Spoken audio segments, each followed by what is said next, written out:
এই ভয়টা থেকে কখনো কখনো এই ধরনের কাজ করানোর চেষ্টা করা হয়। এই ধরনের কাজ যারা করছেন তারা কি এটা ভেবে করছেন যে ভবিষ্যতের জন্য তারা কোন রাস্তা খোলা রাখছেন? কিন্তু কথাটা হচ্ছে যে ওই রুল জারি হওয়া এবং তারপরের যা নির্দেশ সেইগুলো সবাইকেই পালন করতে হবে। সে তিনি বিদেশেই থাকুন বা এদেশেই থাকুন, তাকে সেটা পালন করতে হবে। তাহলে যারা এই ধরনের কথা বলেছেন এই টাকা পয়সা অর্থনীতি অর্থকড়ি সংক্রান্ত, তারা যদি সেটা প্রমাণ করতে না পারেন তাহলে কোর্টে গিয়ে আবার যে অপমানের মুখোমুখি হতে হবে এটা নিশ্চয়ই আমার বলার অপেক্ষা রাখে না। যে ডাক্তারবাবুরা আর.জি. করের আন্দোলনে পুলিশকে প্রতীকী শিরদাঁড়া উপহার দিয়ে এসেছিলেন, আমরা অনুরোধ করব পুলিশ যেন ওই শিরদাঁড়াটার দিকে তাকিয়ে শিরদাঁড়া তার শরীরে আছে এটা ভেবে বাকি বিচার ব্যবস্থা ইত্যাদি কাজ করে এবং সেইভাবে পশ্চিমবাংলায় কাজ করার চেষ্টা করে। কারণ এই স্কুলে মিড ডে মিলে একটা ডিম খেতে পারছে না বাচ্চা ছেলে মেয়েগুলো, কারণ সরকার বলছে টাকা নেই। তাহলে সরকার কোথায় পয়সা খরচা করতে হবে আর কোথায় খরচা করতে হবে না, এই ভাগাভাগিটা ইচ্ছাকৃতভাবে করছেন না বলে আজকে পশ্চিমবাংলা এই দুর্দিনে দাঁড়িয়ে রয়েছে। দাদা, কার্যক্রম আমরা যেমনটা দেখতে পাচ্ছি, কলকাতা হাইকোর্টের এই 150 বছরের ইতিহাসে আইনজীবীদের 4 ঘন্টা আটক করে রাখা এটা আগে কোনোদিনও ঘটেনি।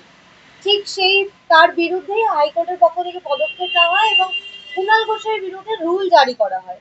ঠিক সেই রুল জারি হয় তার পরেক্ষণই কুণাল ঘোষের ফেসবুকে একটি পোস্ট দেখা যায় যে প্রথমে দিল্লি, তারপর বিদেশ সফর। কি বলবেন?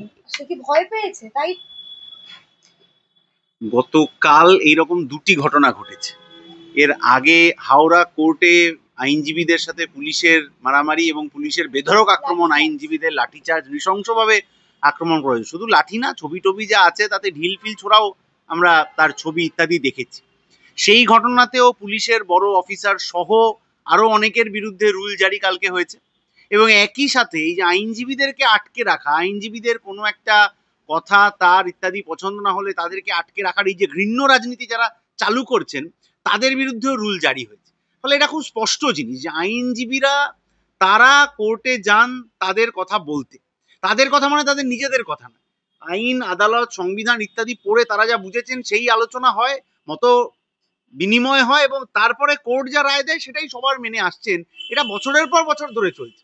কিন্তু অতীতে আমরা দেখেছি বিকাশ ভট্টাচার্যের বাড়িতে গিয়ে কেউ কেউ নানা রকম ভাবে কথা বলার চেষ্টা করেছেন, মিছিল করে যাচ্ছেন বাড়ির দিকে, বাড়ি ঘেরাও হবে না কি হবে, এগুলো আমরা অতীতে দেখেছি।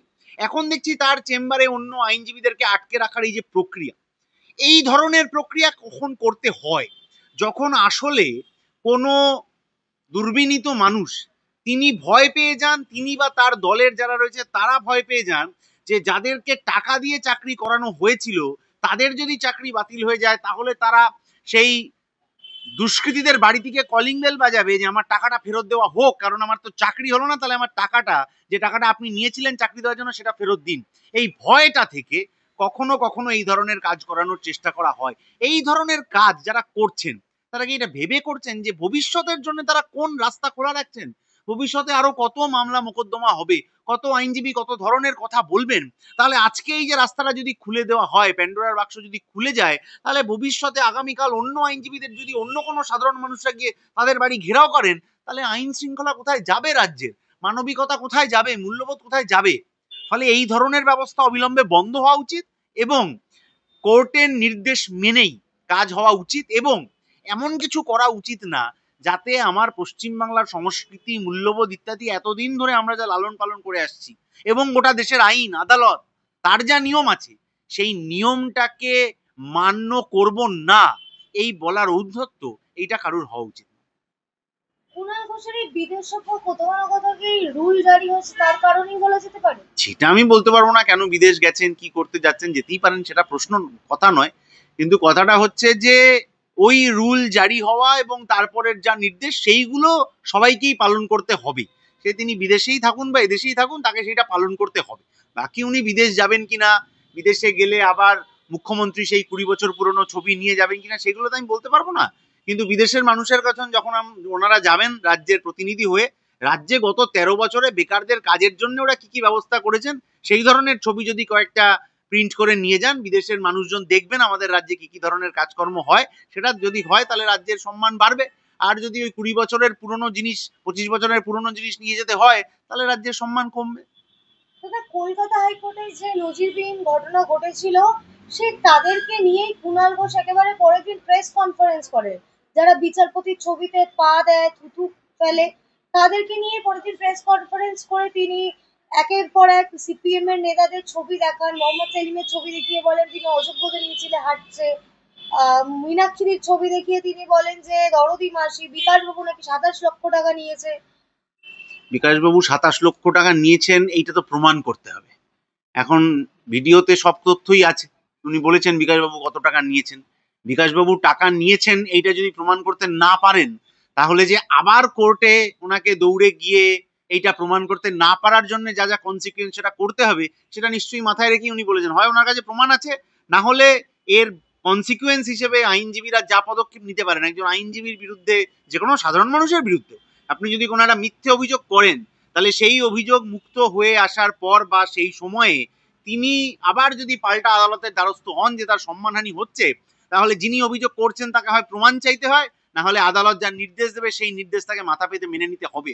তাহলে যারা এই ধরনের কথা বলেছেন এই টাকা পয়সা অর্থনীতি অর্থকড়ি সংক্রান্ত, তারা যদি সেটা প্রমাণ করতে না পারেন, তাহলে কোর্টে গিয়ে আবার যে অপমানের মুখোমুখি হতে হবে, এটা নিশ্চয়ই আমার বলার অপেক্ষা রাখে না।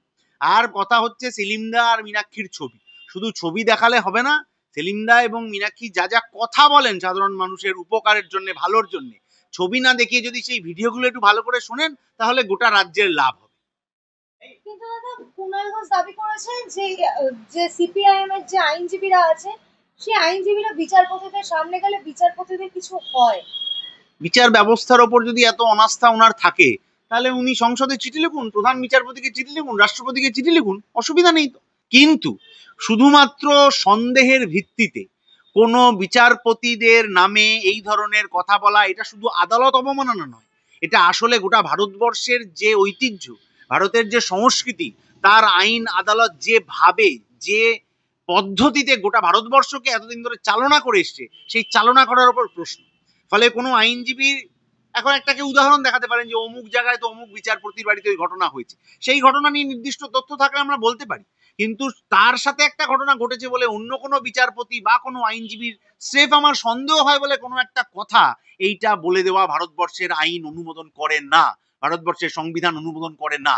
তাহলে যারা সংবিধান বিরোধিতার কথা বলছেন, যারা সংবিধানকে মানেন না, আমরা জানতাম আরএসএস ভারতবর্ষের সংবিধান মানে না, এখন যেহেতু আরএসএস তৃণমূলকে খুবই চালনা করছে, ফলে তৃণমূলের নেতারাও আস্তে আস্তে সংবিধান না মানার দিকে চলে যাচ্ছেন, এইটা আমরা জানতাম না। ফলে এখন যদি জানেন, তাহলে দেশের আইন আছে, আদালত আছে, দেশের মানুষকে সংবিধানের পাঠ কিভাবে দিতে হয় সেটা দেশের আইন আদালত জানেন, এবং দেশের সাধারণ মানুষ জানেন, যে বাড়িতে অভিভাবকরা জানেন যে একটু দুষ্টু ছেলে মেয়েদের কিভাবে শাসন করতে হয়।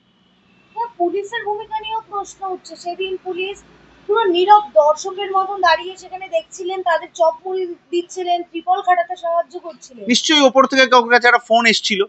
যে পুলিশ আরজিকরের ঘটনায় ইন্টেলিজেন্স ফেইলিওর হয়ে যায়, তারা জানতে পারে না যে দুষ্কৃতীরা জড়ো হবে, আরজিকর ভাঙচুর হবে। আরজিকর ভাঙচুর হওয়ার পর পুলিশের বড় কর্তা এসে বলেন সব মিডিয়ার দোষ, দুষ্কৃতীদের সম্পর্কে কোনো একটা শব্দ উচ্চারণ করেননি সেই দিন রাতের ইন্টারভিউতে। যে পুলিশ অফিসার তৃণমূলের নেতার ছবি দেখিয়ে বলেন যে ইনি ফিঙ্গারপ্রিন্ট এক্সপার্ট, ইনি ওইখানে থাকতেই পারেন, তারপরে ডাক্তারবাবুরা পরের দিন বলেন না উনি কোনো ফিঙ্গারপ্রিন্ট এক্সপার্ট না, উনি জুনিয়র ডাক্তার। যে পুলিশ এত ধরনের মিথ্যাচার করে তৃণমূলকে, রাজ্য সরকারকে বাঁচাতে, সেই পুলিশ যে আসলে বিচারপতি বা আইনজীবীদের বাড়িতে তার চেম্বারে হামলা হবে, সেখানে আটকে রাখা হবে, এর আগে বিচারপতির বাড়ির সামনে পোস্টার পড়েছিল, কি ব্যবস্থা নিয়েছে পুলিশ? নিতে পারেনি। ফলে নিশ্চয়ই তৃণমূলের কারুর থেকে ফোন এসেছিল, যে কারণে পুলিশকে নীরব দর্শকের ভূমিকায় থাকতে হয়েছে। যে ডাক্তারবাবুরা আরজিকরের আন্দোলনে পুলিশকে প্রতীকী শিরদাঁড়া উপহার দিয়ে এসেছিলেন, আমরা অনুরোধ করব পুলিশ যেন ওই শিরদাঁড়াটার দিকে তাকিয়ে, শিরদাঁড়া তার শরীরে আছে এটা ভেবে বাকি বিচার ব্যবস্থা ইত্যাদি কাজ করে, এবং সেইভাবে পশ্চিমবাংলায় কাজ করার চেষ্টা করে। কারণ এই চোর চিটিংবাজরা বেশি দিন থাকবে না, হাওয়াও চিরকাল একরকম থাকবে না। পুলিশকে কিন্তু পুলিশের নীতি আদর্শ মেনে, সংবিধান মেনে কাজ করতে হবে। কিন্তু দাদা, এই চাকরিহারারাই যখন, অর্থাৎ চাকরি প্রার্থী যারা, তারাই যখন এই কালীঘাট অভিযান করেছিল, আমরা দেখেছিলাম পুলিশ তাদের লাঠি চার্জ করে এবং প্রিজন ভ্যানে তোলে। নেতাজি ইন্ডোরে যে মিটিংটা মুখ্যমন্ত্রী করলেন, এই চাকরি চলে গেল যাদের, তাদেরকে নিয়ে ওই মঞ্চে বক্তৃতা করেছেন যিনি, তিনি পরের দিন ডিআই অফিসে মিটিং করতে গেলে পুলিশ তাকে মেরে পিটিয়ে লাথি মেরেছে। এর আগে চাকরি প্রার্থীদের পুলিশ কামড়ে দিয়েছে। ফলে পুলিশের কোথাও অতি সক্রিয়তা, কোথাও নিষ্ক্রিয়তা বুঝতে অসুবিধা হয় না, যে কার কোথায় ফোন আসছে আর কার কোথায় হোয়াটসঅ্যাপ আসছে, এইটা দিয়ে ঠিক হয় পুলিশ কোথায় অতি সক্রিয় হবে আর পুলিশ কোথায় নিষ্ক্রিয় হবে। কিন্তু এতে করে যে পুলিশ প্রশাসনের ওপর থেকে মানুষের ভরসা উঠে যাচ্ছে, এটা বাংলার রাজনীতির পক্ষে, গোটা দেশের মানুষের পক্ষে খুব একটা ভালো বিজ্ঞাপন হচ্ছে না। পুলিশকে আমরা এটা বলতে চাই যে আপনি আপনার ঊর্দির সম্মান বজায় রাখুন, কারণ জনগণের ট্যাক্সের পয়সায় ওই ঊর্দিটা হয়, এবং পাবলিক সার্ভেন্ট হিসেবে পুলিশকে কাজ করতে হবে। কোনো নেতামন্ত্রীর সার্ভেন্ট হিসেবে শুধুমাত্র কাজ করলে পুলিশের সম্মান বাড়বে না, মানুষও পশ্চিমবাংলায় ভালো থাকতে পারবেন না। কিন্তু কলকাতা হাইকোর্টের মতন জায়গায় যেখানে 144 ধারা জারি, রাস্তায় তো কোথাও 144 ধারা জারি না কালীঘাট যাওয়ার পথে। কালীঘাটে একটা অঘোষিত কারফিউ জারি আছে, যে কারণে প্রতি বছর নির্বাচনের সময় নির্দিষ্ট কিছু রাস্তায় সিপিআইএম কে প্রচার করতে দেওয়া হয় না। কেন হয় না, তার কারণ আমরা আজ অব্দি জানতে পারি না। যে কারণে হাজরা মোড়ে মিটিং করতে গেলে পুলিশ বারবার অতি সক্রিয় হয়ে ওঠে, প্রতিবার পুলিশের বাধার টপকে আমরা এই হাজরা মোড়েই মিটিং করেছি। আসলে কারুর কারুর মনে বোধহয় খুব ভয় থাকে, কারণ এককালে যে নৈরাজ্য সৃষ্টি করে কেউ কেউ ক্ষমতার মাথায় বসেছেন, আজকে তিনি ভয় পান যে ওই ধরনের কাজই যদি তার বিরুদ্ধে হয়ে যায় তাহলে উনি জানেন কি বিপদ হতে পারে। ফলে নিজেকে বাঁচিয়ে রাখার চেষ্টা, পুলিশ প্রশাসনের গার্ড রেলের আড়ালে নিজেকে রক্ষার চেষ্টা কেউ কেউ করছেন, কিন্তু সফল হবেন না। কারণ পুলিশটা সরে গেলে এই টেবিলে রাখা কর্পূর আগে উবে যাবে না তৃণমূল আগে উবে যাবে, এইটা ভালো করে চ্যালেঞ্জ নেওয়ার মতো কেউ এখনো হয়নি। দাদা, আমার একেবারে শেষ প্রশ্ন, এই রাজ্যের এই অবস্থা, মানে স্বাস্থ্যে দুর্নীতি, শিক্ষায় দুর্নীতি, সমস্ত জায়গায় দুর্নীতি, সেখানে মুখ্যমন্ত্রী দীঘার মন্দির উদ্বোধন করছেন। সংবিধান রাষ্ট্রকে, সরকারকে সবসময় ধর্ম নিরপেক্ষ হওয়ারই পাঠ দিয়েছে, মানে সব মানুষ যাতে সমানভাবে ধর্মাচরণ করতে পারেন সেটা গ্যারান্টি করতে হবে সরকার। কিন্তু সরকারের কখনো তার নিজের পয়সা খরচা করে, জনগণের ট্যাক্সের পয়সা খরচা করে নির্দিষ্ট ধর্মস্থান তৈরি করার কথা নয়। একদিকে এতে সমস্যা তৈরি হতে পারে, অন্য কোনো ধর্মের মানুষ কালকে এসে বলতে পারেন যে আমারও একটা ধর্মস্থান চাই, সেটাও সরকারকে করতে হবে।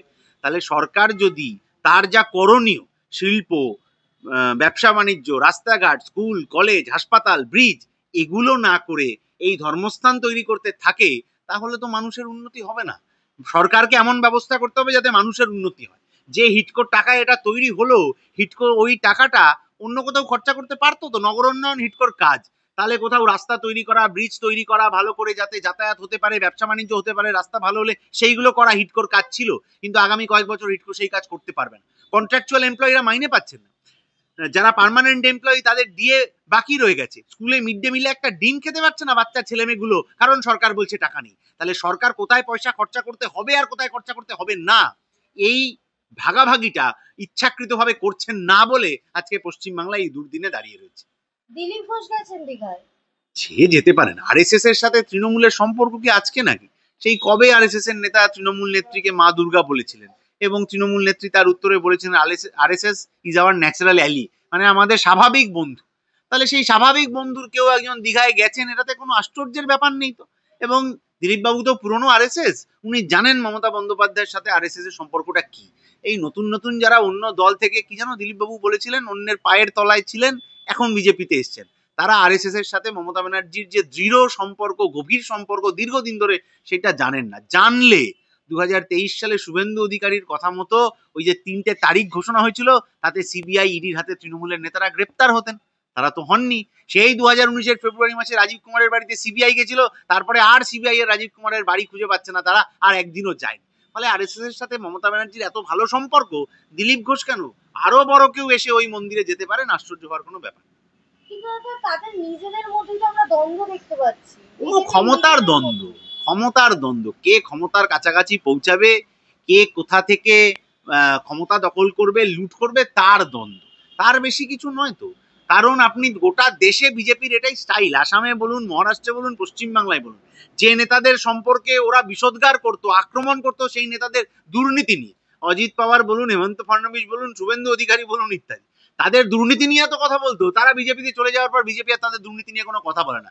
নারদার ভিডিও বিজেপির ওয়েবসাইট থেকে ডিলিট হয়ে গেল, কারণ শুভেন্দু অধিকারী বিজেপিতে চলে এসছে। ফলে ওই দ্বন্দ্ব, ওগুলো লোক দেখানো, লোক ঠেকানো ব্যাপার। নিজেদের মধ্যে পয়সার বখরাটা ঠিক আছে কিনা, ক্ষমতার ভাগাভাগিটা ঠিক আছে কিনা, ওইটাই ওরা খালি দেখে।